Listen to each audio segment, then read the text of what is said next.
తెలంగాణ శాసన మండలి సమావేశాల ప్రత్యక్ష ప్రసారం చూద్దాం. చేసింది అధ్యక్ష. ఇప్పుడు డిఫాల్టరే కాదు, అప్పున్న లక్షన్న అప్పున్నటువంటి ప్రతి ఒక్క రైతుకి చేయగలిగింది తెలంగాణ ప్రభుత్వం అని చెప్పి గౌరవ సభ్యులకి మనం అధ్యక్ష.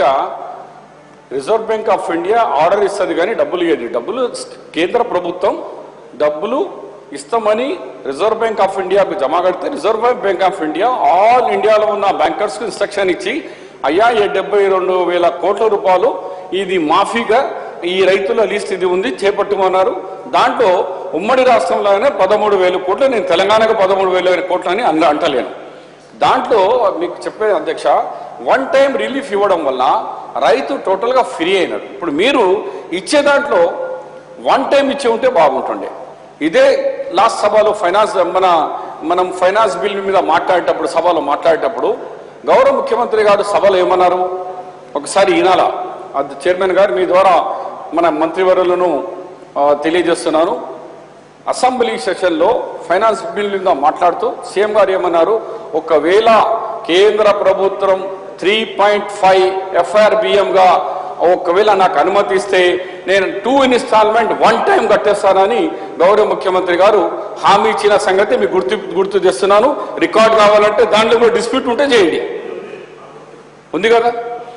కాబట్టి 3.5 FRBM అయిపోయింది, 3.2 నుంచి 5 నుంచి 3.5 అయిపోయిందని ఫైనాన్స్ మినిస్టర్ గారి 2-3 స్టేట్మెంట్ చూపిస్తాను. ధన్యవాదాలు కేంద్ర ప్రభుత్వం, మాకు 3.5 అనుమతి ఇచ్చినందుకు. మేము ఇంకా 21,000 crores లోన్ అదనపు తీసుకొచ్చేందుకు మాకు అనుమతి వచ్చేసింది అని నేను ఫైనాన్స్ మినిస్టర్ గారి కేంద్రంలో ఇక్కడ స్టేట్మెంట్ చూసినాను.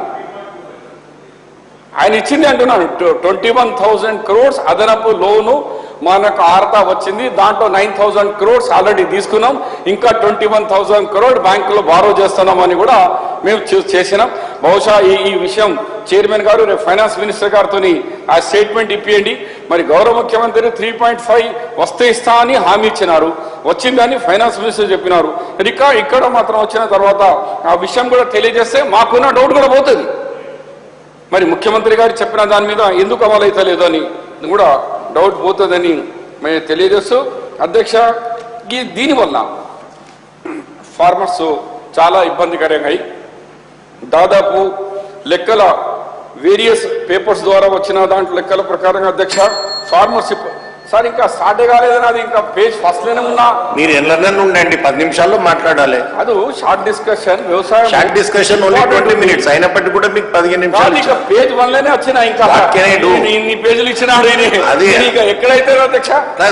అదే అధ్యక్ష, మీరు మీ అనుభవంతో మాట్లాడాలి కానీ మొత్తం సబ్జెక్ట్ తీసుకోను.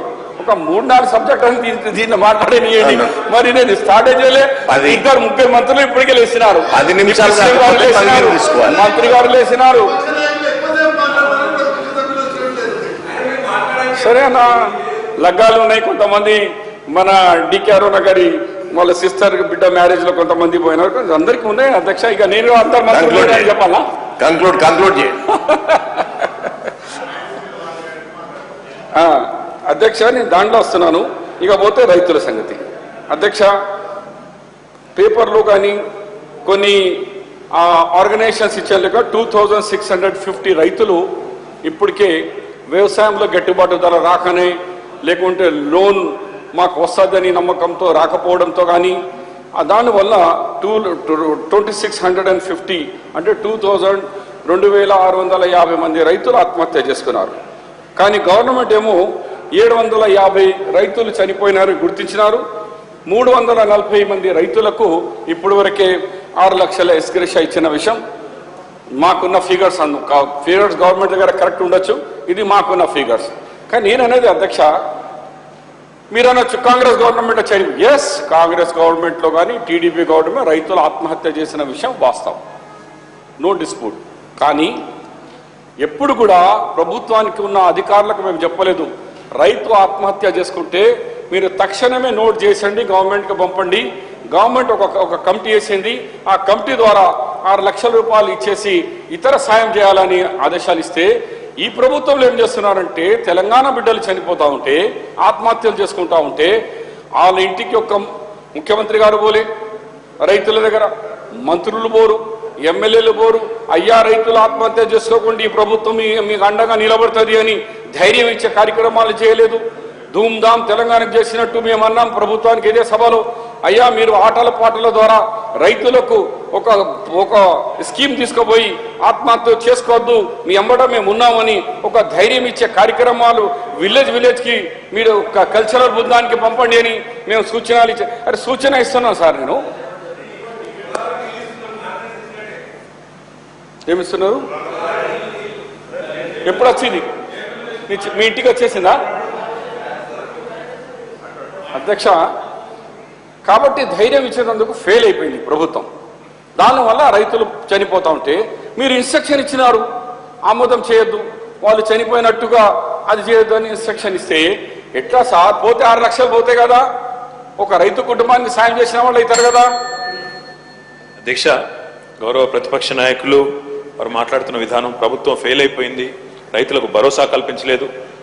సభ ముందు గౌరవనీయులు ఆర్ఎండ్బి మినిస్టర్ గారు ప్రవేశపెట్టిన నోట్లో సావధానంగా వారు కనుక విని ఉంటే ఎన్ని కార్యక్రమాలు ప్రభుత్వం చేస్తూ ఉందో వారికి తెలుసుకునే అవకాశం ఉండేది అధ్యక్ష. కేవలం విమర్శ కోసమే విమర్శ అన్నట్టు వారు ఏదైతే మాట్లాడుతూ ఉన్నారు అధ్యక్ష, ఈరోజు రైతు ఆత్మహత్యలకు సంబంధించి అందరం కూడా బాధపడతా ఉన్నాం అధ్యక్ష. అందరం కూడా డెఫినెట్గా దానికి చింతిస్తూ ఉన్నాం. కానీ ప్రభుత్వం ఏం చేసిందో ఒకసారి వారు గుర్తించుకోవాలని నేను కోరుతా ఉన్నా అధ్యక్ష. గతంలో కాంగ్రెస్ ప్రభుత్వ హయాంలో రైతులు చనిపోతే 1,50,000 రూపాయలు నష్టపరిహారం ఇచ్చేది అధ్యక్ష. ఈ ప్రభుత్వం వచ్చిన తర్వాత ఆ పరిహారాన్ని 4 రెట్లు చేసి 6 లక్షల రూపాయలు చేయడం జరిగింది అధ్యక్ష. ఆ సందర్భంగా ముఖ్యమంత్రి గారు ఒకటే మాట చెప్పారు అధ్యక్ష, 6 లక్షల రూపాయల్లో 1,00,000 రూపాయలు అప్పులకు పోను, మిగతా 5 లక్షలను నేరుగా ఆ కుటుంబానికి ఉండాలి అన్న ఉద్దేశంతో మొదట 5 లక్షల ప్రతిపాదన వస్తే దాన్ని 6 లక్షలు చేసిన ఘనత ఈ ప్రభుత్వానికి దక్కింది అధ్యక్ష. ఇప్పుడు వారు చెప్పారు అధ్యక్ష 2,650 మంది రైతులు ఆత్మహత్యలు చేసుకున్నారని మళ్ళీ వారే అన్నారు. ఈ ఫిగర్స్ మా దగ్గర ఉన్నాయి, ఇది ఎన్సీఆర్బిఓ ఇంకొక నుంచో తీసుకుని ఉంటారు అధ్యక్ష. అధ్యక్ష, ఎప్పుడైనా ఏ ప్రభుత్వం అయినా ప్రాథమిక విధి అధ్యక్ష వారి హయాంలో ఎట్లయితే జరిగిందో డివిజన్ లెవెల్లో ఉండే కమిటీ, డిఎస్పీ గారు, ఆర్డీఓ గారు, అక్కడ ఉండే అగ్రికల్చర్ ఆఫీసర్ గారు, ఏడీఏ గారు, వారందరితో కమిటీ నిర్ధారించి ఏది రైతు ఆత్మహత్య ఏది కాదు అనేది ప్రభుత్వాన్ని నివేదిస్తుంది అధ్యక్ష. దానికి అనుగుణంగానే కార్యక్రమాలు ఉంటాయి అధ్యక్ష. దాంతో పాటు అధ్యక్ష వారు మాకు చాలా వారసత్వంగా చాలా వదిలిపెట్టిపోయారు. 490 కోట్ల ఇన్పుట్ సబ్సిడీ బకాయిలు వారు మాకు వదిలిపెట్టిపోయారు అధ్యక్ష. నాకు ఆ రోజు గుర్తుంది, నేను శాసనసభ్యుని, పోచారం శ్రీనివాసరెడ్డి గారు, హరీష్ రావు గారు, రాజేందర్ గారు, మేమందరం ఆనాడు శాసనసభ్యులుగా అప్పటి ముఖ్యమంత్రి గారి ఛాంబర్ ముందు ధర్నా చేశాం అధ్యక్ష. అయ్యా మా రైతులకి మీరు ఆంధ్ర రైతులకేమో నష్టపరిహారం ఇచ్చినారు, నీలం తుఫాన్ వల్ల జల్ తుఫాన్ వల్ల ఇబ్బంది పడ్డ రైతులు ఇక్కడ ఉన్నారు, కేవలం 490 కోట్లు విడుదల చేయి మహానుభావ అంటే బయటికి వచ్చి మా కాళ్ళ మీద కాళ్ళు పెట్టి తొక్కుకుంటూ పోయినాడు ముఖ్యమంత్రి, కానీ ఒక్క పైసా కూడా విడుదల చేయలేదు అధ్యక్ష. ఆ 490 కోట్ల రూపాయల్ని విడుదల చేసింది తెలంగాణ ప్రభుత్వం అధ్యక్ష. అన్నిటికన్నా ముఖ్యం అధ్యక్ష, తెలంగాణ ప్రభుత్వం వచ్చిన తర్వాత ఇక్కడ రైతాంగానికి జరిగిన అతి గొప్ప ప్రయోజనం అధ్యక్ష. అధ్యక్ష చెప్పాలి అధ్యక్ష, వారు చాలా సింపుల్ గా ప్రభుత్వం ఫెయిల్ అయిందని అబాండం వేస్తే ఊరుకోవడానికి ప్రభుత్వం సిద్ధంగా లేదు అధ్యక్ష. ప్రభుత్వం సిద్ధంగా లేదు. అబాండాలు వేసి మరి సమాధానం వివరణ రాకూడదంటే కరెక్ట్ కాదు అధ్యక్ష. తెలంగాణలో ఉన్నది వ్యవసాయ విద్యుత్ ఆధారిత వ్యవసాయం అధ్యక్ష. 25 లక్షల పైచిలకు బోర్వెల్స్ ఉన్నాయి. మరి ఆ 25 లక్షల బోర్వెల్స్ కి వారు పవర్ మంత్రిగా ఉన్నప్పుడు 2 గంటలు చొప్పున ఆనాడు ఇన్స్టాల్మెంట్లలో వీళ్ళు కరెంట్ ఇస్తే అధ్యక్ష, తెలంగాణ ప్రభుత్వం వచ్చిన తర్వాత పట్టపగలు 9 గంటల నాణ్యమైన కరెంట్ ఇస్తున్న ఘనత తెలంగాణ ప్రభుత్వం అధ్యక్ష. అధ్యక్ష వారి హయాంలో విత్తనాలు ఎరువుల కోసం రైతులు క్యూలో నిలబడి ఆనాడు అవస్థలు పడితే అధ్యక్ష, మా సిరిసిల్లలో వారి పక్కనే ఉండే కామారెడ్డి నియోజకవర్గానికి పక్కనే ఉండే ఎల్లారెడ్డిపేట మండలం అధ్యక్ష, మునిగే ఎల్లయ్య అనే రైతు అధ్యక్ష 2012లో ఒక దళిత రైతు అక్కడ క్యూలో నిలబడి ఎరువు కోసం, యూరియా బస్తా కోసం చివరికి విధిలేని పరిస్థితుల్లో అక్కడే సొమ్మసిల్లి పడిపోయి చనిపోయినాడు అధ్యక్ష. క్యూలో ఆనాడు రైతులను నిలబెట్టి చెప్పులు, ఇందాక పెద్దలు చెప్పడం జరిగింది అధ్యక్ష, చివరికి ఆకలి అయితే చెప్పులు పెట్టి ఆనాడు లైన్లో, ఈరోజు ఎట్లా అయితే ఆ పెద్ద నోట్ల వల్ల ఇబ్బంది పడతా ఉన్నారో ఆనాడు యూరియా కోసం, విత్తనాల కోసం లైన్లో నిలబెట్టిన ప్రభుత్వం వారిది అధ్యక్ష. దాంతో పాటుగా అధ్యక్ష నేను గుర్తు చేస్తా ఉన్నా అధ్యక్ష, ఈరోజు ఈ ప్రభుత్వం వచ్చిన తర్వాత ఎక్కడన్నా లైన్లు ఉన్నాయి అధ్యక్ష? యూరియా బస్తాల కోసం, విత్తనాల కోసం ఇంత చక్కగా బ్రహ్మాండంగా ముందుకు పోతుంటే అన్నారు అధ్యక్ష 4,000 కోట్లు సింగిల్ స్ట్రోక్లు ఇచ్చినామన్నారు అధ్యక్ష. మీరు ఒక్కసారి ఇచ్చిన అధ్యక్ష 4,000 కోట్లు, మరి 4 ఏళ్ల నుంచి ప్రతి సంవత్సరం 4,000 చొప్పున ఇస్తున్న ఈ ప్రభుత్వం మరి ఎంత పెద్ద ఎత్తున రైతులకు సాయం చేస్తుందో ఆలోచించాలని కోరుతా ఉన్నా అధ్యక్ష. ఆనాడు రైతులు ధాన్యాన్ని కనీసం పండించిన తర్వాత ఎక్కడైనా నిలువ పెట్టుకోవాలంటే ఆనాడు గోడౌన్లు లేవు అధ్యక్ష. 17 లక్షల మెట్రిక్ టన్నుల గోడౌన్ల నిర్మాణాన్ని 1,000 కోట్ల రూపాయలతో చేపట్టింది ఈ ప్రభుత్వం అని చెప్పి నేను ఎల్ఓపి గారు గుర్తు చేస్తా ఉన్నా అధ్యక్ష. ఇన్ని రకాలుగా వ్యవసాయానికి అండగా నిలబడితే, వ్యవసాయదారులకు అండగా నిలబడితే అదంతా మర్చిపోయి ఒకే ఒక్క మాటలో ఈ ప్రభుత్వం ఫెయిల్ అయిపోయింది, రైతుల్లో విశ్వాసం కలిగించలేకపోయిందంటే ఇది ఏ రకంగా సబబో పెద్దలు ఆలోచించాలని కూడా కోరుతా ఉన్నాం. ఇంకా అర్ధ గంట ఇవ్వండి, మాకు అభ్యంతరం లేదు. కౌంటర్గా అంత సమయమే నాకు కూడా కేటాయించాలా, ఆన్సర్ ఇవ్వ అంతే. మేము ఆయనకు మాట్లాడదని చెప్పే హక్కు మాకు లేదు. డెఫినెట్గా ఇంకా గంట ఇవ్వండి, కేటీఆర్ గారికి ఇంకా గంట ఇవ్వండి.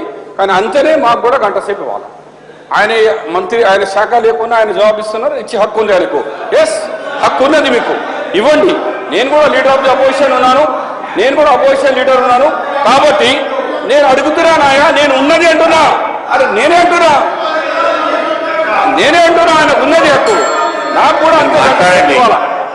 అధ్యక్ష, డెఫినెట్ గా అంటున్నా, నా రికార్డ్, ఈ ప్రభుత్వం రైతులకు, ఆత్మహత్య చేసే రైతులకు వాళ్లకు ఎస్కరేషన్ ఇచ్చేందుకు ఫెయిల్ అయిపోయింది, భరోసా ఇప్పించేందుకు ఫెయిల్ అయిపోయింది. పెద్దలు మంత్రి వారు కేటీఆర్ గారు మాట్లాడుతూ ఇవాళ కరెంటు షబ్బీర్ అలీ గారు మీరున్నారు. అయ్యా, మా భిక్ష మేమిచ్చిన పుణ్యం వల్లనే ఇవాళ 1600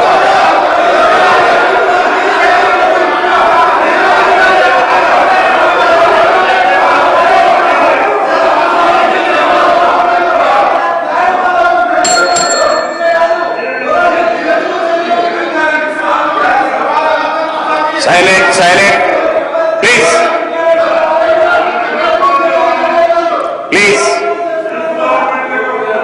దయచేసి ఎవరికి భిక్ష పెట్టలేదు, పోరాటాల ద్వారా తెలంగాణ వచ్చింది.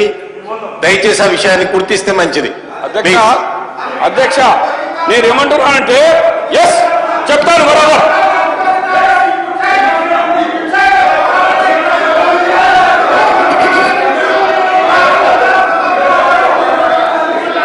ప్లీజ్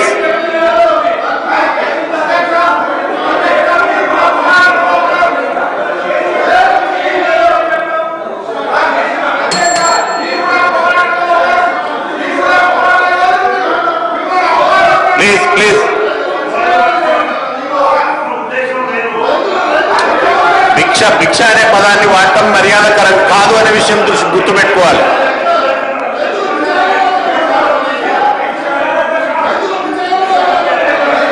ఆ పదం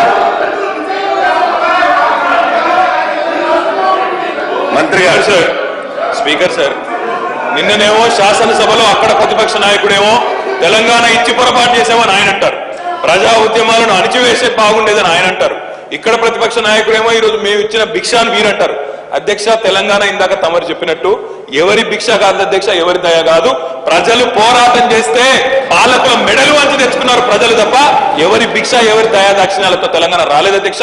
ఇక్కడ ప్రతిపక్ష నాయకుడు ఏమన్నా, అక్కడ ప్రతిపక్ష నాయకుడు ఏమన్నా, ప్రజలేమనుకుంటున్నారు అన్నది ముఖ్యం అధ్యక్ష. అందుకే ఇవాళ ఆ ప్రజలే కేసీఆర్ గారిని, టీఆర్ఎస్ పార్టీని విశ్వసించి ఈ కొత్త రాష్ట్రాన్ని ఆయన చేతిలో పెట్టారు తప్ప 60 ఏళ్లు పరిపాలన చేసిన రైతులకు కనీసం కరెంటు గాని, విత్తనాలు గాని, ఎరువులు గాని ఇవ్వలేని అశక్తత వారికి ఉన్నది. కాబట్టి వారిని పక్కన పెట్టి టీఆర్ఎస్ పార్టీకి ఇచ్చారనే విషయాన్ని గౌరవ ప్రతిపక్ష నాయకులు గుర్తుపెట్టుకోవాలని విజ్ఞప్తి చేస్తా ఉన్నా అధ్యక్ష. మరలా వీళ్ళు అధ్యక్ష, భిక్ష అనే పదం రికార్డుల నుంచి తొలగించేయండి సార్, నాకు అభ్యంతరం లేదు. అధ్యక్ష, 1260 మంది అమరుల వీరులు చనిపోయిందన్నారు. ఈ సభలో, ఆ సభలో మీరు ఉద్యమంలో ఉన్నప్పుడు కొంతమంది 2500 అన్నారు, కొంతమంది 1260 అన్నారు, లాస్ట్కు 1260 అఫీషియల్గా అన్నారు.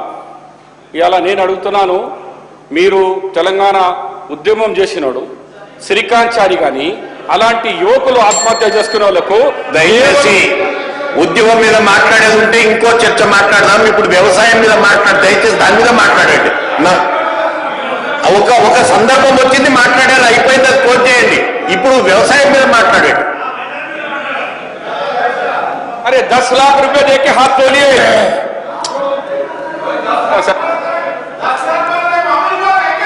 अरे अब बोलो.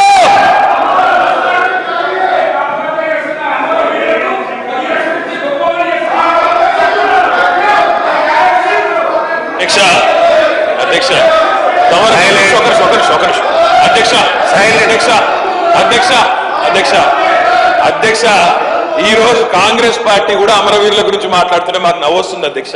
ఎవరి వల్ల అమరులైనారు అధ్యక్ష? వీరి వల్ల కాదా? ఈరోజు హంతకులే సంతాపం చెప్పినట్టు వీళ్ళు మాట్లాడుతూ ఏంది అధ్యక్ష? నాకు అర్థం కాదు అమరవీరుల గురించి. అమరవీరుల పేరెత్తే నైతిక హక్కు కూడా ఈ పార్టీ కానీ ఆ నాయకులకు లేదు అధ్యక్ష. ఎవరి వల్ల అయినారు అధ్యక్ష అమరులు? 1956లో ఆనాడు తెలంగాణకు ఆంధ్రకు బలవంత పెళ్లి చేసి నీ పార్టీ కాదా అధ్యక్ష? 69లో 370 మందిని పిట్టల్ని కాల్చినట్టు కాల్చి చంపింది ఈ పార్టీ కాదా అధ్యక్ష? 2004 నుంచి 14 వరకు మాట ఇచ్చి తప్పి తాత్సారం చేసి విధి లేక చివరికి ప్రజలు ఇయ్యకపోతే ఏం చేస్తారో తెలుసు కాబట్టి తగిన శాస్త్ర జరుగుతుంది కాబట్టి విధి లేక అనివార్యంగా ఎంతో మంది చావును కళ్ళ చూసి ఆనాడు రాజకీయ ప్రయోజనాలు ఆశించారు తప్ప వీళ్ళ అధ్యక్ష అమరవీరుల గురించి మాట్లాడేది. ఈ రోజు పెద్ద గొంతు వేసుకొని మాట్లాడగానే ఏమైపోదు అధ్యక్ష. మీరు అవకాశం ఇవ్వండి అధ్యక్ష. ఓ రోజు కావాలంటే రోజంతా చర్చ పెట్టండి. అమరవీరులు ఏంది, తెలంగాణ ఉద్యమం ఏంది, ఎవరు ఎక్కడ ఉన్నారు, ఎవరి పాత్ర ఏమిటి, ఎవరి ఎత్తెంత ఎవరి లోతెంత అన్ని కూడా తెలుసుకుందాం అధ్యక్ష. కానీ ఈ రకంగా అమరవీరుల గురించి కాంగ్రెస్ పార్టీ మాట్లాడితే పెద్దలు చెప్తారు అధ్యక్ష. ఈ పిల్లి సావు చువాకాకి హజ్కొనికి అంట అధ్యక్ష.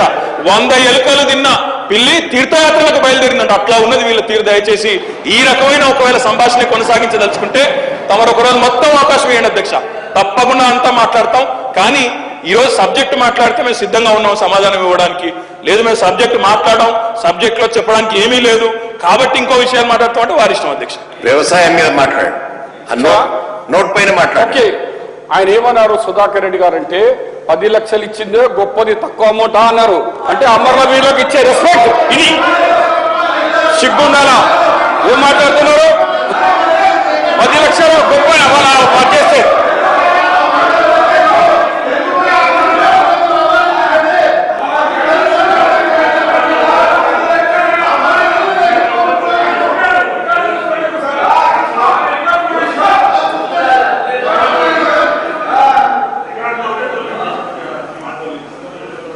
మాది ఎట్లా తొలగించారు సార్? రికార్డులు ఉంటే అవార్డు మీరు అమరవీరులకు కించపరుస్తున్నారు.